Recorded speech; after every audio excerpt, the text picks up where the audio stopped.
Assalamualaikum warahmatullahi wabarakatuh. Pada teman-teman penyuluh, pembudidaya ikan, dan pembuat pakan mandiri yang kami hormati. Pada kesempatan ini, saya akan mencoba menyampaikan tentang pembuatan pakan murah mandiri yang disingkat dengan Pak Rahman untuk pembesaran ikan air payau. Nah, yang melatar belakangi materi ini adalah bahwa sebagaimana kita tahu ya, pakan ini merupakan salah satu komponen utama di dalam kegiatan budidaya ikan.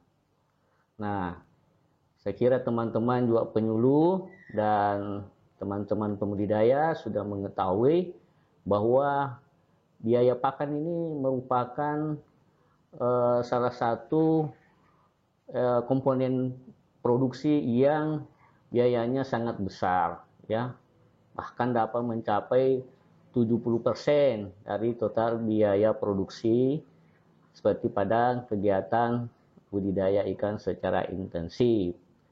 Juga pada kegiatan budidaya ikan yang dilakukan di keramba jaring apung. Nah, sebenarnya pada kegiatan budidaya ikan yang dilakukan secara tradisional plus pun sampai semi intensif juga biaya pakan ini juga cukup tinggi. Terlebih saat ini kan kita mengharapkan produksi cukup meningkat ya, dan daya dukung lingkungan dari hari ke hari semakin menurun, sehingga peran daripada pakan ini, khususnya pakan buatan, juga sangat dibutuhkan ya.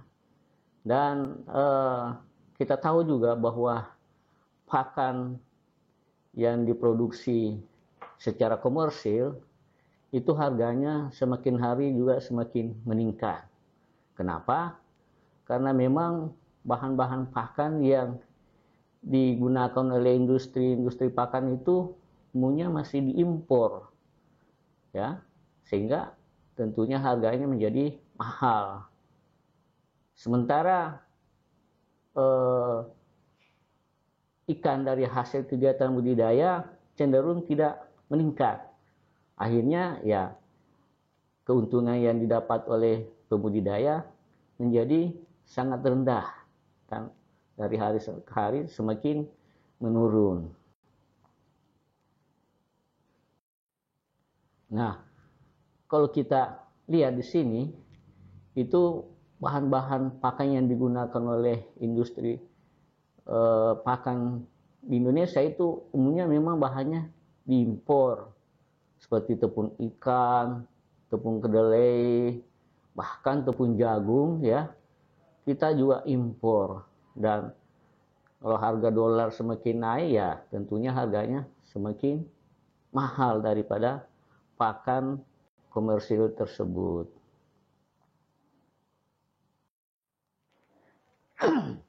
Nah, di Indonesia sebenarnya banyak bahan pakan yang bisa kita gunakan untuk pembuatan pakan ikan.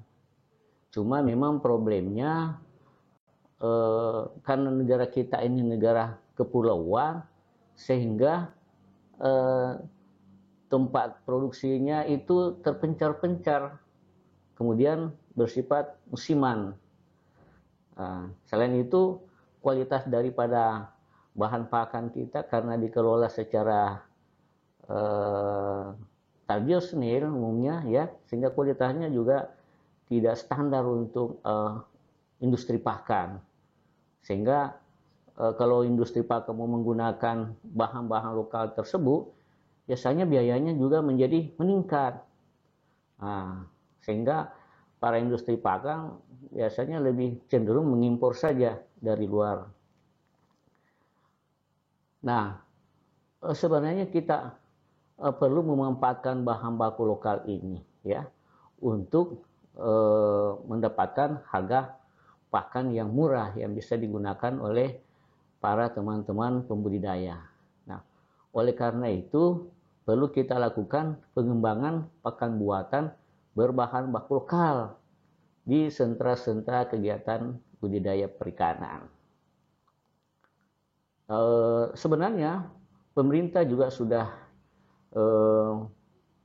menggulirkan program yang namanya Gerpari, yaitu Gerakan Pengembangan Pakan Mandiri yang berbahan baku lokal sejak tahun 2015 sampai saat ini sebenarnya, ya. Nah, pengembangan pakan mandiri ini sudah dilakukan, cuma masih mengalami beberapa kendala di lapangan, sehingga ini perlu terus diintensifkan. Nah, sebenarnya pakan mandiri ini harus dikelola sendiri oleh pembudidaya dan kelompoknya dengan menggunakan bahan baku lokal yang ada di sekitar lokasi pembudidaya, sehingga nanti harapannya bisa didapatkan pakan yang murah dan berkualitas, yang kami singkat dengan Pak Rahman.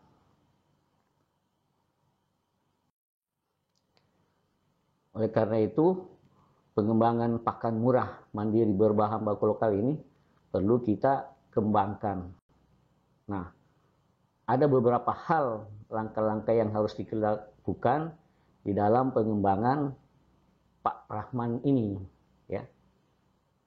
Pertama adalah mengidentifikasi sebaran dan potensi bahan baku yang potensial untuk pakan ikan di wilayah pembudidaya.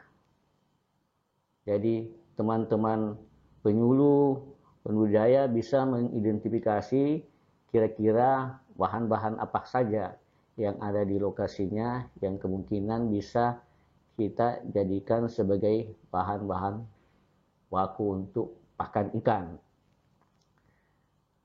Kemudian setelah kita mendapatkan bahan-bahan yang potensial tersebut, lalu kita harus tahu kandungan nutrisinya dari bahan baku tersebut. Minimal adalah kandungan proksimatnya. Nah, untuk mengetahui kandungan proksimat dari bahan baku tersebut, Balai Riset Perikanan Budidaya Air Payau bisa membantu untuk melakukan analisisnya. Kemudian berikutnya adalah kita melakukan pembimbingan pembuatan formulasi. Jadi nanti harus ada formulator dan pembuatan pakan mandiri berbasis bahan baku lokal di sentra kegiatan budidaya. Nah, ini bisa kita lakukan ya bersama peneliti, penyuluh, dan pembudidaya secara bersama-sama.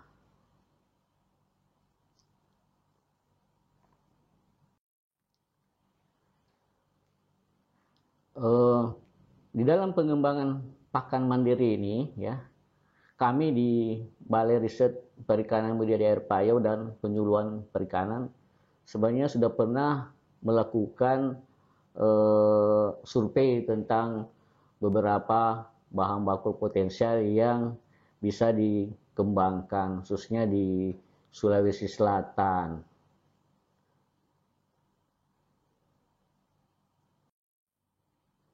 Nah, ini adalah beberapa bahan baku lokal yang bisa kita gunakan untuk bahan pakan ikan mandiri ini, ya.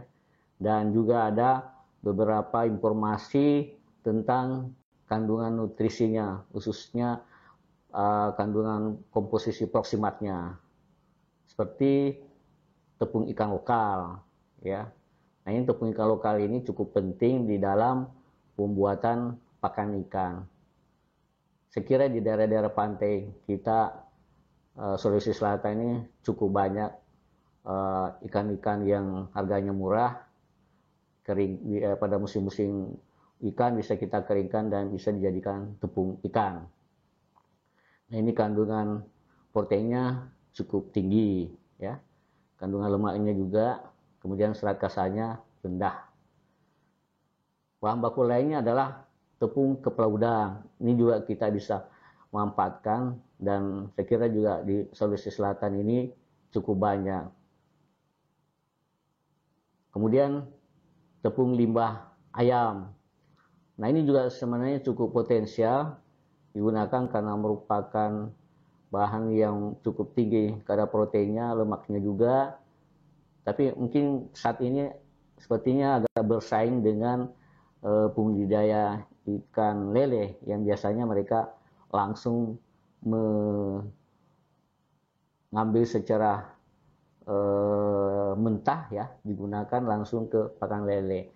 Tapi sebenarnya sangat bagus kalau limbah tadi itu kita campur lagi dengan bahan-bahan lain, sumber karbohidratnya, baru kita bikinkan pelet, baru kita kasih ke ikan lele. Jadi tidak langsung bahan mentahnya itu yang kita jadikan pakan.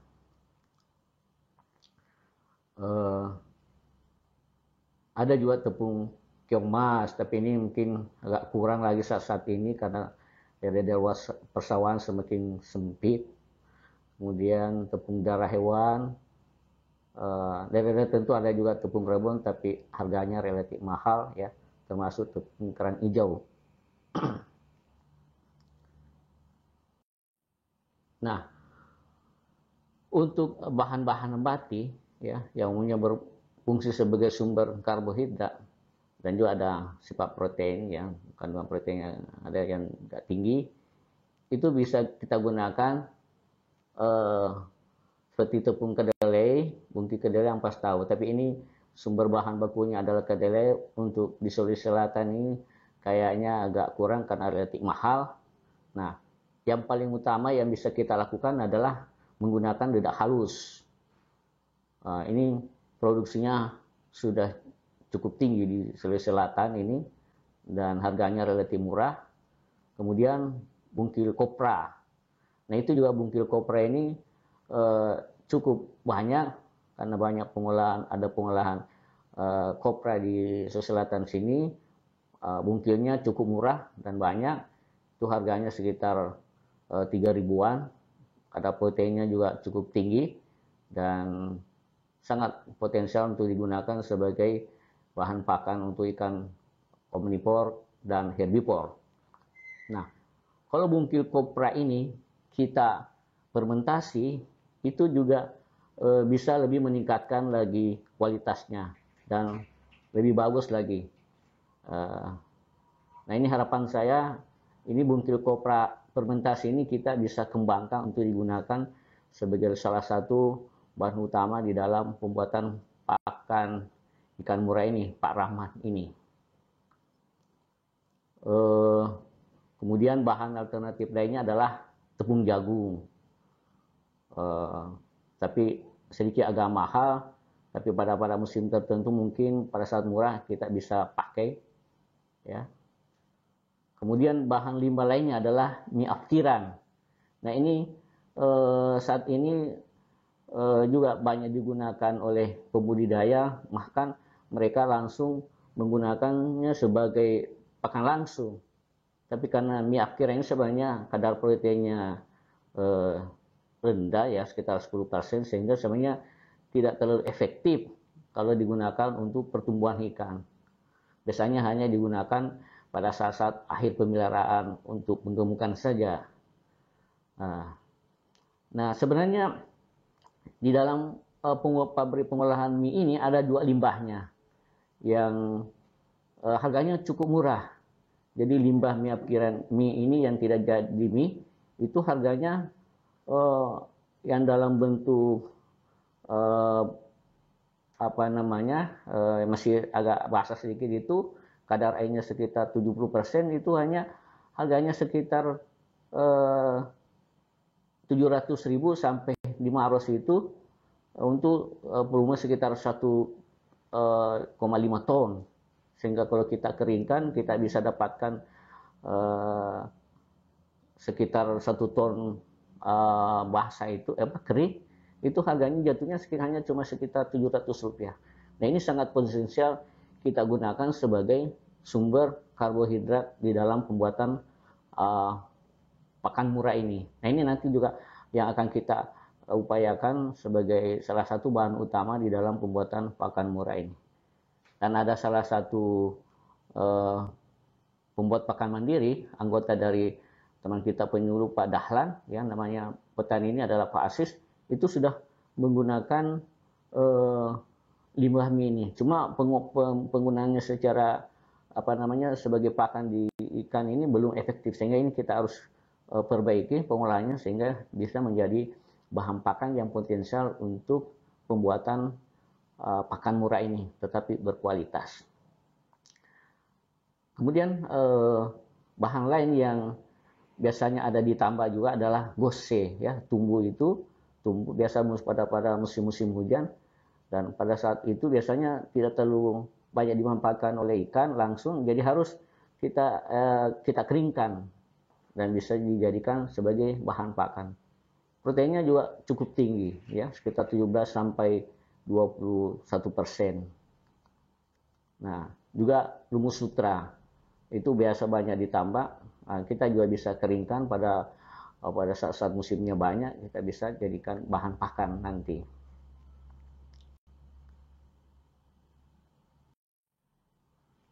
Nah, sebenarnya di dalam pembuatan pakan berbahan baku lokal ini ada beberapa hal juga yang perlu kita tahu, bahwa bahan-bahan baku lokal itu juga punya zat anti nutrisi, artinya zat yang relatif menghambat proses pemanfaatan dan bagi pertumbuhan ikan. Nah, ini juga perlu kita tahu supaya bahan yang mengandung ini bisa kita olah, minimal menurunkan kandungan zat anti nutrisinya, sehingga nanti bahan pakan itu bisa lebih efektif pemanfaatannya untuk pertumbuhan ikan.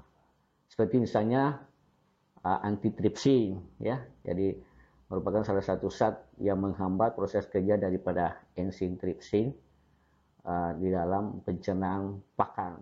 Nah, ini ada di dalam bahan pakan seperti di tepung kedelai, tidak halus, ya, tepung jagung. Nah, ini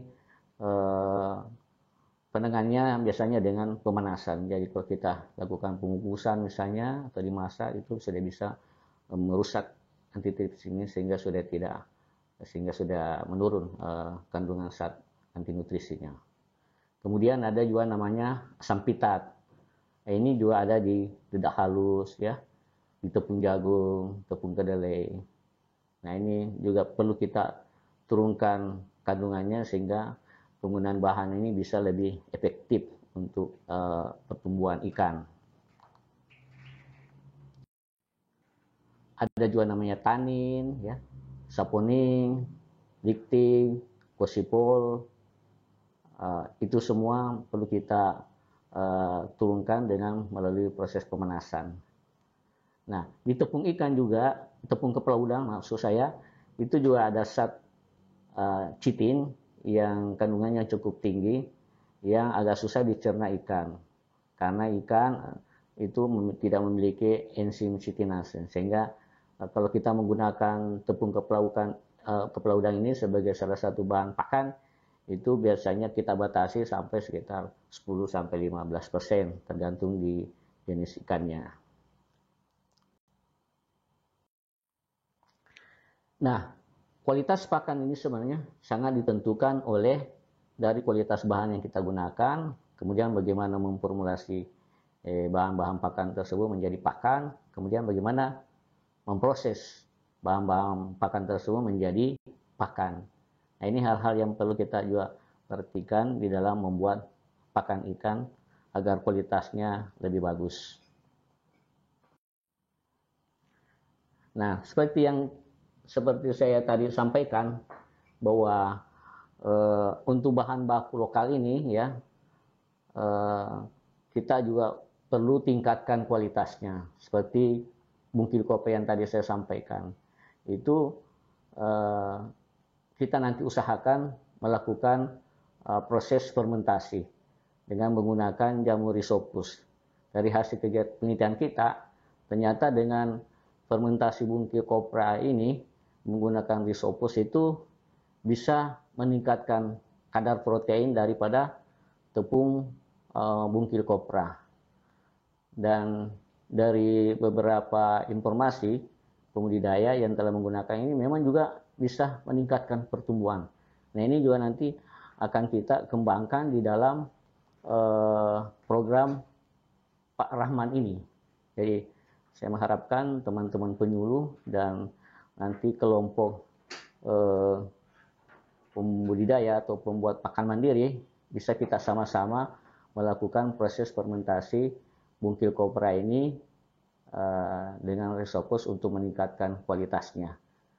Nah, sebenarnya prosesnya fermentasinya cukup simple ya. Seperti misalnya kita menggunakan ya hanya triples ya ukuran 2,5 kali 1,5 cm itu kita bentangkan, kemudian sebagai wadah untuk menyimpan nanti bungkil kopra itu di atasnya. Kemudian bungkil kopra itu kita tambahkan dengan Rhizopus sekitar 0,1 sampai 0,5%. Kemudian substratnya ini kita tambahkan air 100% sehingga kadar air substrat itu menjadi sekitar 50 sampai 60%. Lalu kita campur rata. Kemudian bungkil kopranya kita tebar di atas triplex tadi ya. Kemudian dengan ketebalan sekitar 5 sampai 7 cm. Lalu kita tutup dengan terpal dan kita inkubasi selama 3 sampai 4 hari.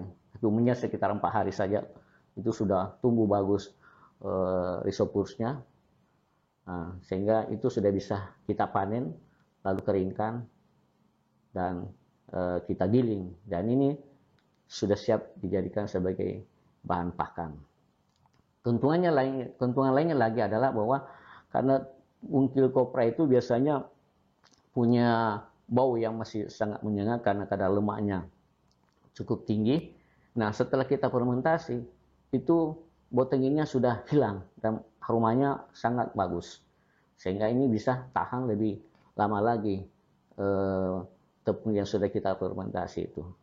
Kalau bungkil kopra yang kita tidak fermentasi biasanya hanya sampai 1 bulan saja, tapi kalau kita sudah fermentasi itu bisa sampai 2-3 bulan tidak apa-apa ataupun bungkil kopranya yang sudah fermentasi. Nah, ini gambar-gambar yang gimana proses fermentasi daripada bungkil kopra tersebut. Nah, hasilnya menunjukkan bahwa bungkil kopra yang difermentasi itu proteinnya meningkat menjadi sekitar 30% dari 20%-an.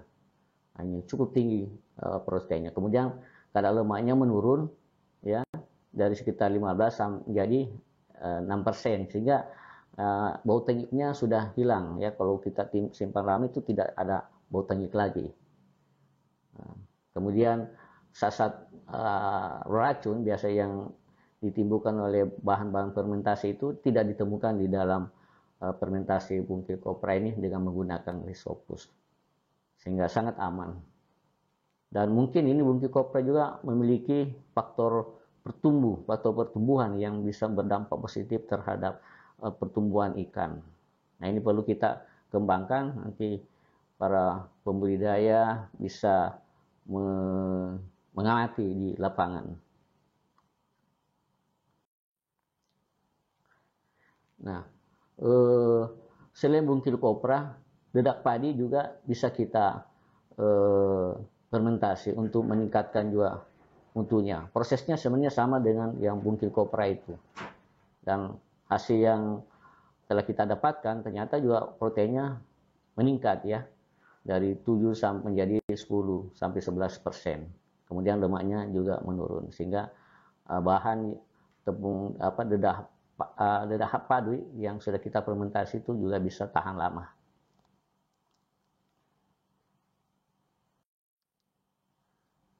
Nah, sebenarnya yang harus kita lakukan, yang harus kita tahu adalah di dalam menyusun membuat pakan nanti ini adalah harus kita tahu kebutuhan nutrisi daripada ikan yang akan kita budidayakan.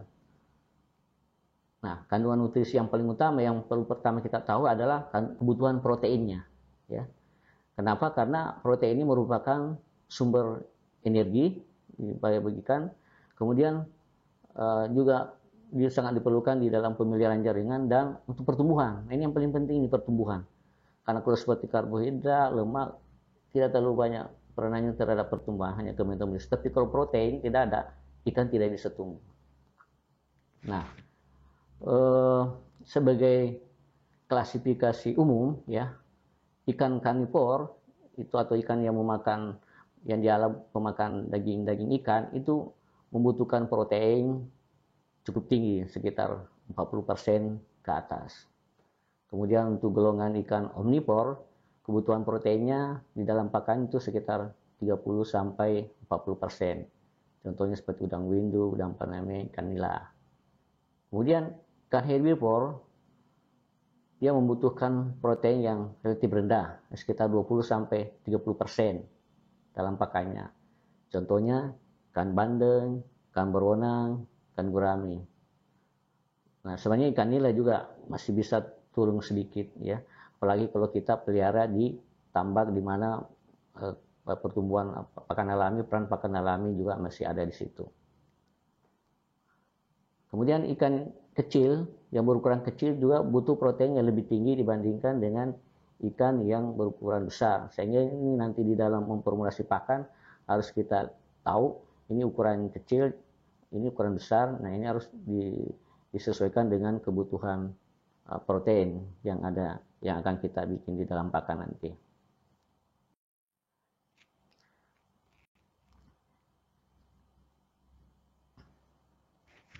Ini secara umum dari hasil-hasil kegiatan penelitian tentang kebutuhan protein beberapa spesies ikan dan ukuran ikan.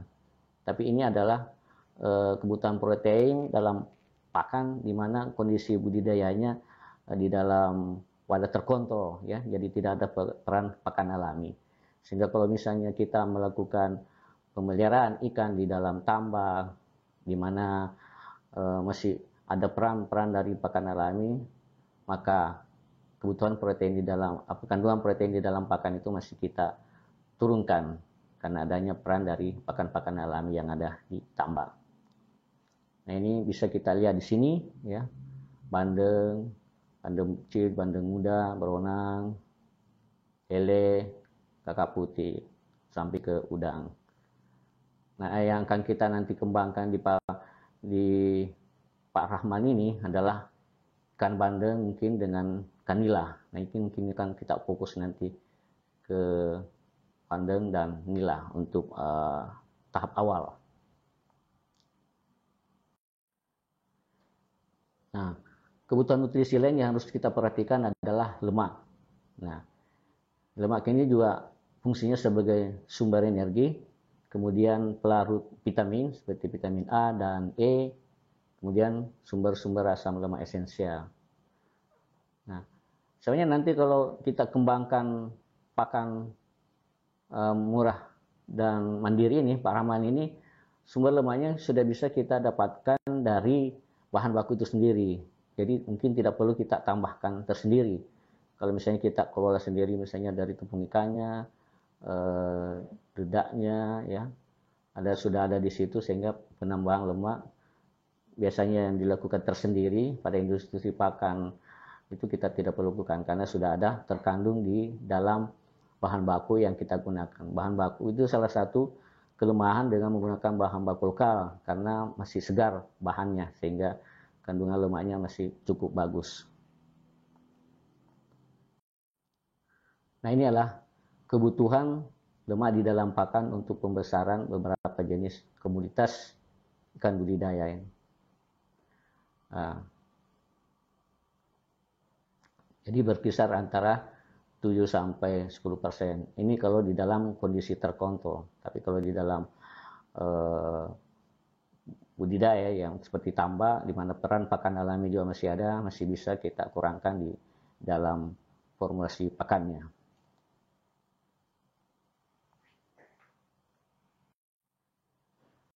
Kemudian yang lainnya adalah karbohidrat sebagai sumber energi murah. dan sebagai perekat pada pelet. Nah ini kalau untuk ikan-ikan herbivore seperti bandeng dan mungkin nila juga ya, herbivore cenderung karnivore, itu karbohidrat ini juga cukup peran penting ya, memiliki peran penting, sehingga perlu kita berikan juga porsi cukup tinggi ini karbohidrat di dalam pakan mandiri nanti itu. Kemudian ada campuran vitamin dan mineral untuk membantu proses metabolisme di dalam tubuh ikan nanti. Nah ini kita gunakan nanti vitamin yang biasa digunakan di poultry yang harganya murah dan tersedia cukup banyak.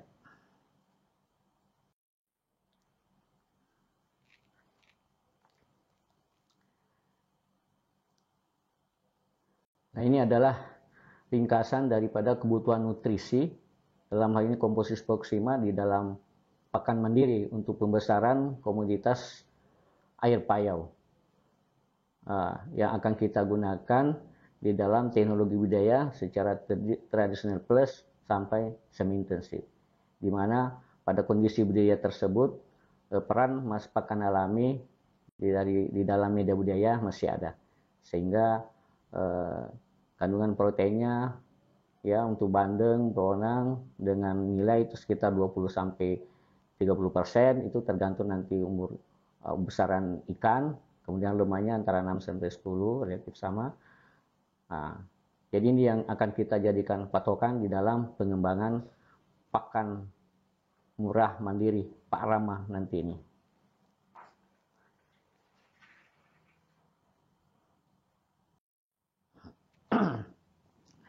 Tahap selanjutnya adalah menyusun formulasi pakan. Nah, sebenarnya ada beberapa metode yang dapat digunakan, yang dilakukan untuk membuat formulasi pakan. Pertama adalah yang metode paling sederhana, yaitu jika kita hanya menggunakan dua bahan. Jadi hanya kita punya dua bahan, misalnya tepung ikan dengan dedek halus, ya. Jadi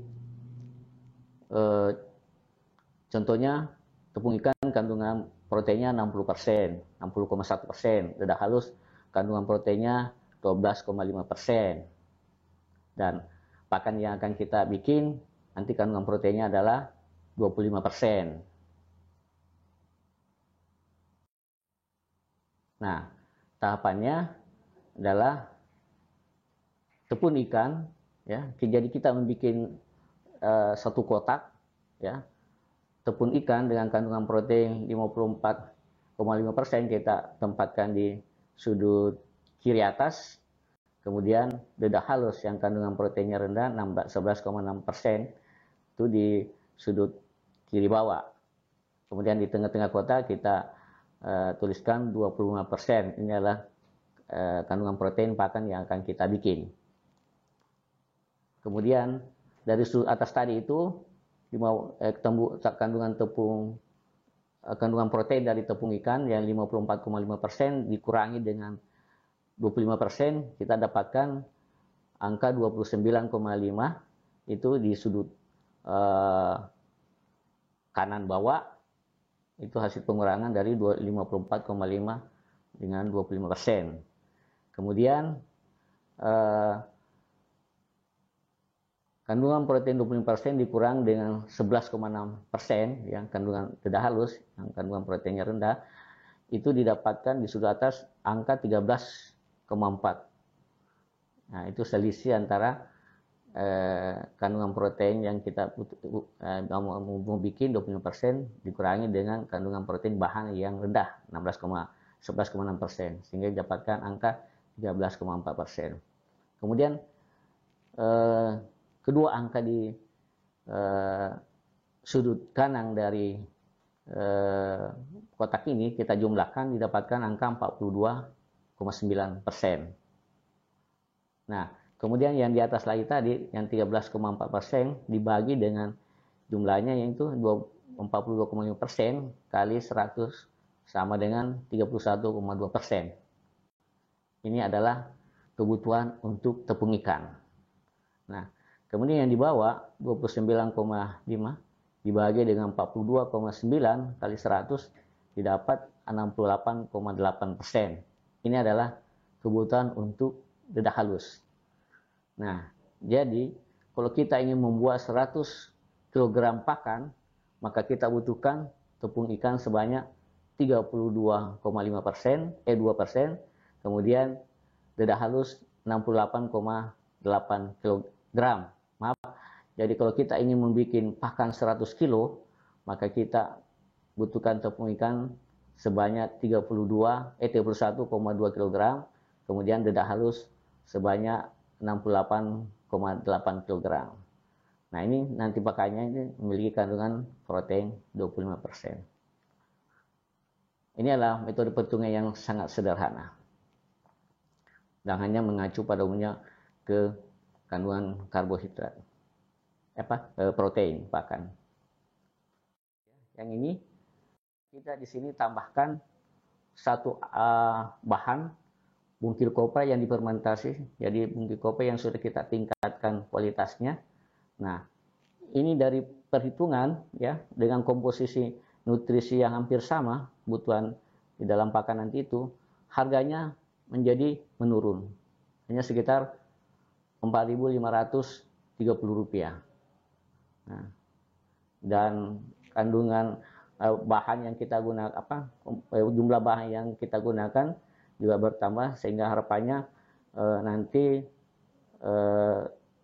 kebutuhan susunan daripada asam amino yang di dalam bahan pakan itu lebih lengkap lagi karena kandungan bahannya lebih banyak.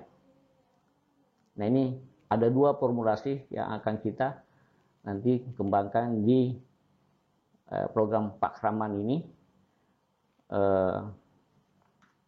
yang berbahan baku lokal dengan harga yang murah, yang jauh lebih murah dibandingkan dengan pakan komersil. Nah, secara ringkasnya, ya, formulasi pakan bandeng dengan menggunakan bahan baku lokal atau limbah pertanian industri ini, yang formulasi pertama tadi itu seperti ini, ya. Jadi tepung ikan lokalnya 33%, dedak halusnya 25%, minyak kirang atau limbah mie tadi itu 41,5%, vitamin dan mineral mixnya 0,5. Nah, kalau kita bikin 10 kilo, ini kita tinggal, berarti kalau 10 kilo berarti tepung ikan lokalnya 3.300 gram atau 3,3 kilo, dedak halus 2,5 kilo, minyak kirang atau limbah mie, 5 pembuatan mie itu 4,15 kilo, kemudian mineral mixnya 50 gram. Dengan kandungan nutrisi proteinnya seperti di tabel bawahnya ini. Harga pakan Rp4.735 per kilogram. Ini sebenarnya harga yang sudah kita naikkan sedikit. Itu formulasi pertama. Kemudian untuk formulasi kedua, ya, dengan menambahkan bungkil kopra yang sudah difermentasi, nah, dengan susunan bahannya, tepung lokalnya tepung ikan lokalnya kita turunkan 26%, bungkil kopranya 15%, dedak halus 15%, mie apkiran atau limbah pengolahan mie 43,5%, mineral mix dan vitamin mix dan vitamin dan mineral mix 0,5, sehingga harganya turun menjadi Rp4.530 per kilogram. Komposisi nutrisinya sama dan komposisi bahannya ada penambahan, dengan harapannya nanti susunan nutrisi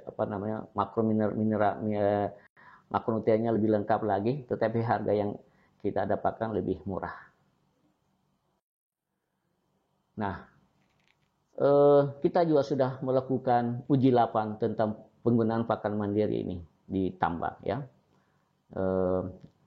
Ini kita lakukan di Dusun Jangka-Jangka, Desa Tunimika Siang, ya, Kecamatan Botua. Waktu itu kita menggunakan 2 petak tambak masing-masing berukuran 8.000 meter persegi atau 0,8 hektar. Maaf, salah satuan ini, jadi 0,8 hektar atau 8.000 meter persegi. Nah, kita menggunakan jumlah pendidikan bandeng dengan kepadatan 6.000 ekor per hektar. Bobot awalnya yang kita tebar adalah 9 gram rata-rata. Kemudian kita pelihara sekitar 2 bulan, kemudian pakan alami sudah habis, akhirnya ikannya baru kita dapatkan ukurannya sekitar rata-rata 50 gram per ekor. Karena pakan alaminya sudah habis, barulah kita aplikasi pakan mandiri berbahan baku lokal ini. Selama 4 bulan pemeliharaan, dengan pemberian pakan setiap hari sekitar 1,2 sampai 2% per hari. Nah, ini adalah pakan yang kita gunakan, jadi menggunakan pakan berbahan baku lokal dengan pakan komersil. Nah, kita bisa lihat di sini perbedaannya ya, jadi komposisinya hampir sama, tapi harganya sangat jauh.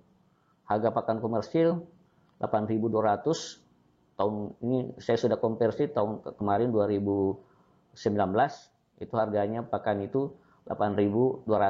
Kemudian harga pakan berbahan lokal ini untuk kondisi 2019 itu 5.500. Jadi cukup jauh perbedaan harganya. Nah, hasilnya setelah pemeliharaan selama 4 bulan, ternyata dari segi pertumbuhan, rasio konversi pakan, efisiensi protein, sintasan, dan produksi tidak terlalu jauh beda. Tidak jauh beda antara menggunakan pakan komersil dengan pakan mandiri berbahan baku lokal. Nah, tetapi biaya pakan yang digunakan di dalam memproduksi 1 kg ikan itu cukup jauh. Untuk pakan komersil, untuk menghasilkan 1 kg ikan, kita butuhkan biaya sekitar Rp12.218.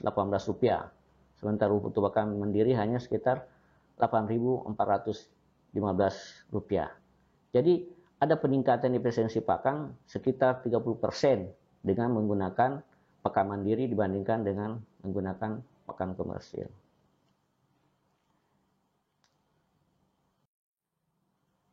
Nah, sebagai tambahan bahwa pengembangan pakan mandiri ini sudah banyak dilakukan oleh orang, dan salah satu kelompok pembuat pakan mandiri yang dianggap berhasil saat ini adalah salah satunya adalah yang ada di Kelurahan Bawah Salo, Kecamatan Sigeri, Pangkep. Ini Pak Rashid, ya, dengan kelompoknya Simaturu. Beliau ini